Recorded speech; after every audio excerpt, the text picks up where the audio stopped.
ज्यादातर लोग सोचते हैं कि नर्क सिर्फ आग और गंधक होता है, लेकिन यीशु ने एक ऐसी डरावनी तस्वीर दिखाई कि सुनकर कड़े धार्मिक नेता भी कांप उठे। असल में यीशु ने सुसमाचार में स्वर्ग से ज्यादा नर्क के बारे में बात की। उसका कोई कारण था। उसने कुछ ऐसा देखा जो बेहद भयानक और हमेशा के लिए तबाह करने वाला था। इसलिए वह लोगों को बार बार चेतावनी देता रहा। हर दिन लगभग 1,50,000 लोग पूरी दुनिया में मर जाते हैं, और यीशु की खुद की बातों के मुताबिक ज्यादातर लोग एक ऐसी जगह जा रहे हैं जहां का दर्द और तकलीफ बयां से बाहर है। लेकिन असली चिंता की बात यह है कि जिन लोगों का रुख नर्क की तरफ है, उनमें से कई वो भी हैं जो कभी चर्च में बैठते थे। उन्होंने सुसमाचार सुना, यीशु के बारे में जाना, लेकिन उनके साथ वो रिश्ता नहीं बनाया जो यीशु चाहते थे। आज तुम सुनने वाले हो कि परमेश्वर के बेटे ने नर्क के बारे में क्या कहा था, और ये सुनकर तुम दंग रह जाओगे। जैसे ही कोई अपनी आखिरी सांस लेता है और उसकी आत्मा उसके शरीर से अलग हो जाती है, अगर उसने यीशु मसीह को अपना प्रभु और उद्धारकर्ता नहीं माना, तो वह तुरंत ऐसे जगह पर चला जाता है जो इतनी भयानक होती है कि उसे बयान करने के लिए कोई शब्द नहीं है। लूका 16:19-31 में यीशु ने अमीर आदमी और लाजर की कहानी सुनाई है। यह कोई दृष्टांत नहीं है। यीशु असली नामों का इस्तेमाल करते हैं और असली घटनाओं का वर्णन करते हैं।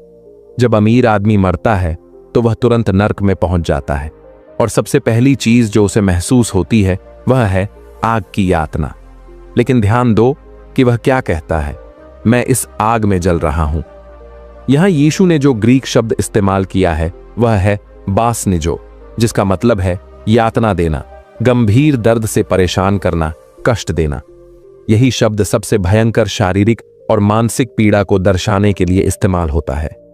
अमीर आदमी केवल असहज नहीं है, वह ऐसी यातना सह रहा है जो कभी खत्म नहीं होती।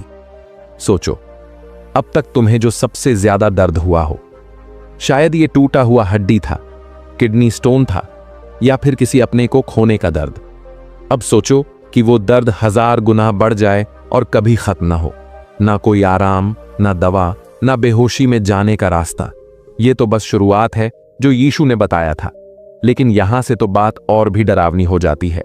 अमीर आदमी अब्राहम से विनती करता है कि वह लाजरस को भेजा जाए ताकि वो अपनी उंगली पानी में डुबोकर उसकी जले हुई जीभ को ठंडा कर सके, क्योंकि वह आग में जल रहा है। बस एक बूंद पानी, बस इतनी सी मांग है। एक छोटी सी बूंद भी दर्द को थोड़ी देर के लिए कम कर सकती है। लेकिन जवाब होता है नहीं।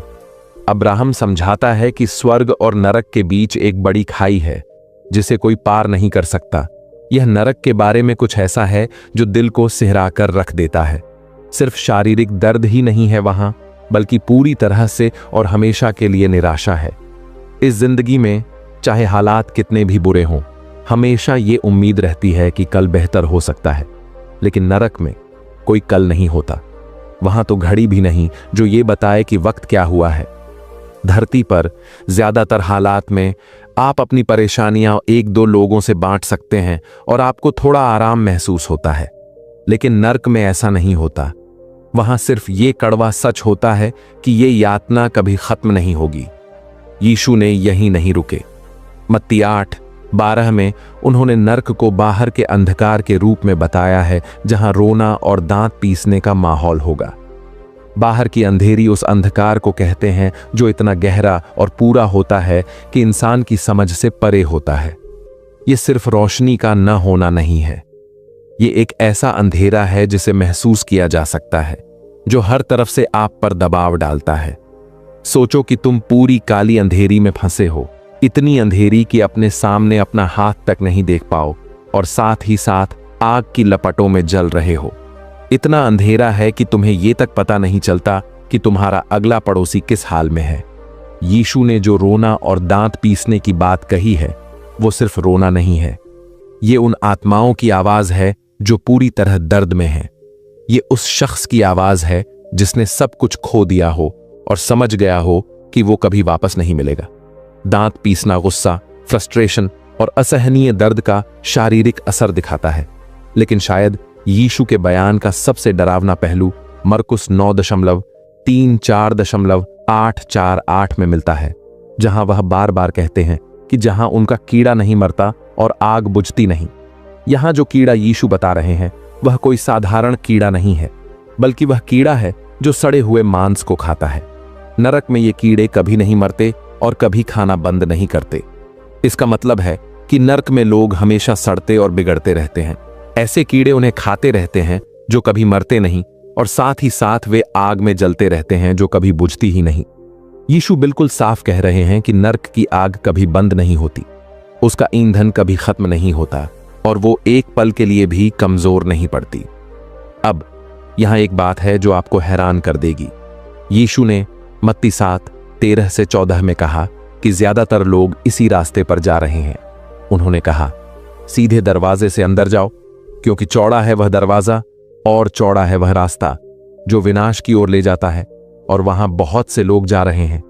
क्योंकि सीधा है दरवाजा और संकीर्ण है वह रास्ता जो जीवन की ओर ले जाता है, और थोड़े ही लोग उसे पाते हैं।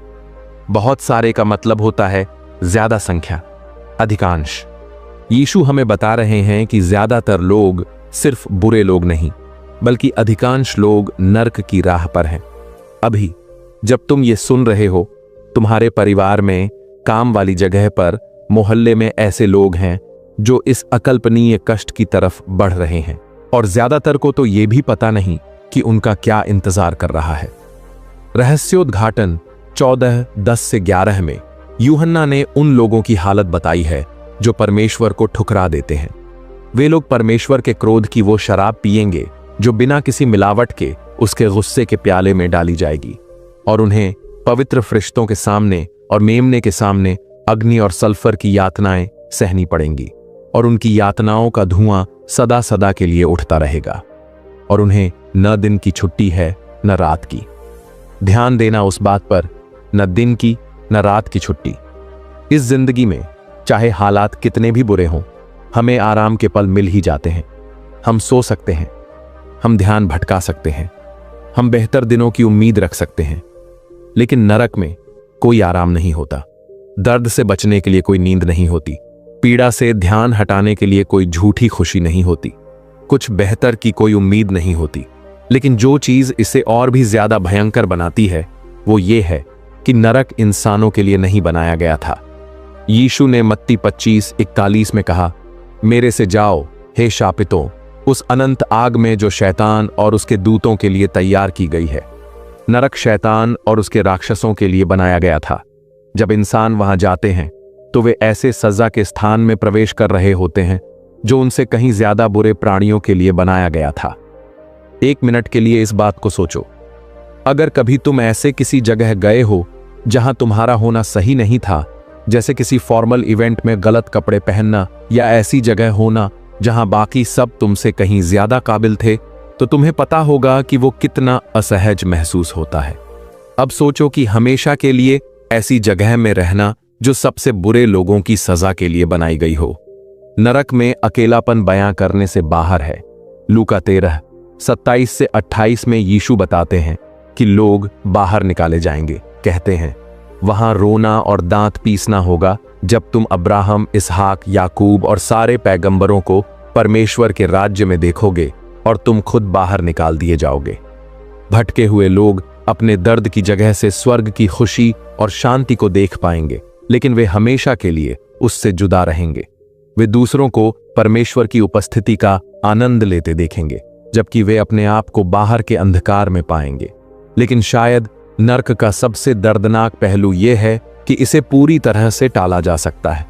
हर एक व्यक्ति जो वहां पहुंचता है, उसके पास यीशु मसीह को अपने उद्धारकर्ता के रूप में स्वीकार करने के कई मौके होते हैं। परमेश्वर नहीं चाहता कि कोई भी नाश हो, जैसा कि 2 पतरस 3-9 में बताया गया है, लेकिन वह इंसानों की अपनी मर्जी का सम्मान करता है, भले ही लोग अपनी ही तबाही चुन लें। नरक में सबसे दुख भरी बातें होंगी। काश मैंने उस चर्च के बुलावे को मान लिया होता। काश जब किसी ने मुझसे सुसमाचार साझा किया था तो मैंने हां कह दिया होता। लेकिन नरक में दूसरा मौका नहीं मिलता। इब्रानियों 9:27 साफ कहता है कि इंसानों के लिए एक बार मरना तय है और उसके बाद न्याय होगा। यह बात हमें सच में डरानी चाहिए। यीशु ने कहा था कि कुछ लोगों की सजा नरक में दूसरों से भी ज्यादा भयानक होगी। लूका 12:47 से 48 में उन्होंने समझाया है कि जो लोग परमेश्वर की इच्छा जानते थे लेकिन उसे नहीं मानते, उन्हें ज्यादा मार पड़ेगी, जबकि जो नहीं जानते उन्हें कम। इसका मतलब है कि जो लोग बचपन से ही सुसमाचार सुनते रहे, चर्चों में बैठे और बेहतर जानते थे, उन्हें नर्क में ज्यादा पीड़ा सहनी पड़ेगी। नर्क का तापमान इंसानी समझ से परे है। वैज्ञानिक बताते हैं कि पृथ्वी पर अब तक रिकॉर्ड की गई सबसे अधिक तापमान लगभग 2 अरब डिग्री सेल्सियस है, और वो भी लैब की परिस्थितियों में। लेकिन नर्क की आग हमारी भौतिक दुनिया की किसी भी चीज से ज्यादा तेज जलती है, क्योंकि ये प्राकृतिक नियमों के बंधन में नहीं है। यह एक अलौकिक आग है जो सताती है लेकिन कभी खत्म नहीं करती, जलाती है लेकिन कभी नष्ट नहीं करती। नर्क की गंध बयां करना नामुमकिन है। रहस्योद्घाटन 1920 में ज्वालामुखी झील का जिक्र है जो गंधक से जल रही है। गंधक ही सल्फर होता है, और जलता हुआ सल्फर एक ऐसी घिनौनी और दम घोंटने वाली बदबू पैदा करता है जिसे सोच पाना भी मुश्किल है। अब सोचो, वो बदबू इतनी तीव्र और जोरदार हो कि वह हमेशा के लिए तुम्हारी नाक में घुस जाए। नरक की आवाजें भी उतनी ही डरावनी हैं। यीशु ने जो रोने चिल्लाने और दांत पीसने की बात कही है, वो एक ऐसी पीड़ा की आवाज है जो कभी बंद नहीं होती।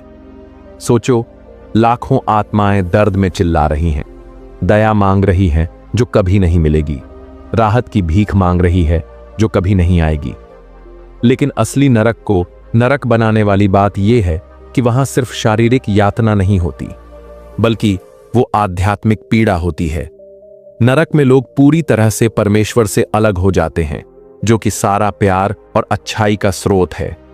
इस जिंदगी की हर अच्छी चीज, हर खुशी का पल, हर दयालुता का काम, हर खूबसूरत सूरज डूबना परमेश्वर की आम कृपा से आता है। नरक में उस कृपा को पूरी तरह से छीन लिया जाता है। वहां न कोई प्यार होता है, न दया, न सुंदरता, न कोई उम्मीद। बस शुद्ध बुराई, शुद्ध घृणा, शुद्ध निराशा होती है। परमेश्वर की अनुपस्थिति एक आध्यात्मिक खालीपन पैदा करती है जो सिर्फ अंधकार और कष्ट से भरा होता है। नरक में यादें बनी रहती हैं। यीशु की कहानी में अमीर आदमी अपने भाइयों को याद करता था और उनकी हमेशा के लिए किस्मत को लेकर चिंतित था। इसका मतलब है कि नरक में लोग हर उस मौका को याद करते हैं जब उन्हें मसीह को स्वीकार करने का मौका मिला था, लेकिन उन्होंने मना कर दिया। वे हर सुसमाचार का संदेश याद करते हैं जो उन्होंने सुना था, हर उस ईसाई को याद करते हैं जिसने उन्हें बचपन के बारे में बताया था, और हर वो पल जब उन्हें महसूस हुआ कि परमेश्वर उन्हें बचाने के लिए बुला रहा था। ये सब उनके मन में एक ऐसी पीड़ा पैदा करता है जो शारीरिक दर्द से भी ज्यादा भयानक होती है। सोचो कि तुम्हें सारा सुकून भरा वक्त इसी बात का पछतावा करते हुए बिताना पड़े कि तुमने सही रास्ते की बजाय गलत रास्ता क्यों चुना। हर बार जब तुमने परमेश्वर के प्यार को ठुकराया, हर मौका जब तुमने अपनी मुक्ति को खो दिया, तो तुम्हें इतना गहरा अफसोस होगा कि सहना मुश्किल हो जाएगा। लेकिन सबसे चौंकाने वाली बात यह है कि नर्क तो बस शुरुआत है। प्रकाशित वाक्य 20:14-15 में अंतिम न्याय का जिक्र है, जहां मौत और नर्क को आग के तालाब में फेंक दिया जाता है। आग की झील आखिरी मंजिल है, और यह तो नरक से भी ज्यादा भयानक है। इसे दूसरी मौत कहा जाता है, एक ऐसा जगह जहां का दर्द नरक को छुट्टियों के रिसॉर्ट जैसा बना देता है। अभी इसी वक्त तुम्हारे पास यह भीषण नतीजा टालने का मौका है। रोमियो 10:9-10 में हमें बिल्कुल साफ बताया गया है कि कैसे। अगर तू अपने मुंह से प्रभु यीशु को स्वीकार करेगा और अपने दिल में यकीन करेगा कि परमेश्वर ने उसे मरे हुए लोगों में से जिंदा किया है, तो तू बच जाएगा। क्योंकि दिल से इंसान धर्मी बनता है और मुंह से ईमानदारी का इजहार होता है, जो बचाव का रास्ता है। बस इतना ही आसान है, लेकिन इसके लिए तुझे फैसला लेना होगा। तुम्हें यीशु को सिर्फ उद्धार करता नहीं, बल्कि अपने जीवन का पूरा मालिक मानना होगा। तुम्हें यकीन करना होगा कि परमेश्वर ने उसे मृतकों में से जिंदा किया, जिससे साबित होता है कि उसकी कुर्बानी स्वीकार हो गई और उसकी मौत पर पूरी ताकत है। इस बात की अहमियत को कम नहीं आंका जा सकता। हर धड़कन तुम्हारी आखिरी हो सकती है, हर सांस तुम्हारी अंतिम भी हो सकती है, और अगर तुम मसीह के बिना मर गए तो तुम उस जगह जागोगे जिसकी यीशु ने बात की थी। एक ऐसी जगह जहां बाहर गहरा अंधेरा होगा, बुझाने वाली आग नहीं, कभी न मरने वाले कीड़े और अनंत कष्ट। लेकिन अगर तुम अभी इसी पल मसीह को स्वीकार कर लेते हो तो तुम्हें यीशु का खुद का वादा मिलेगा जो यूहन्ना 5:24 में है। सच सच मैं तुम्हें कहता हूं, जो मेरा वचन सुनता है और मुझे भेजने वाले पर विश्वास करता है, उसके पास अनंत जीवन है। वह न तो दंडित होगा और न ही मृत्यु से जीवन में नहीं जाएगा। फैसला तुम्हारा है, लेकिन मौका हमेशा साथ नहीं देगा। जिंदगी चुनो, मसीह चुनो। उस डरावनी हालत से बचो जिसकी जी जान से यीशु ने इतनी विस्तार से बात की, क्योंकि वह तुमसे बहुत प्यार करता है और चाहता है कि तुम बिना तैयारी के नर्क में न गिरो। देखने के लिए धन्यवाद।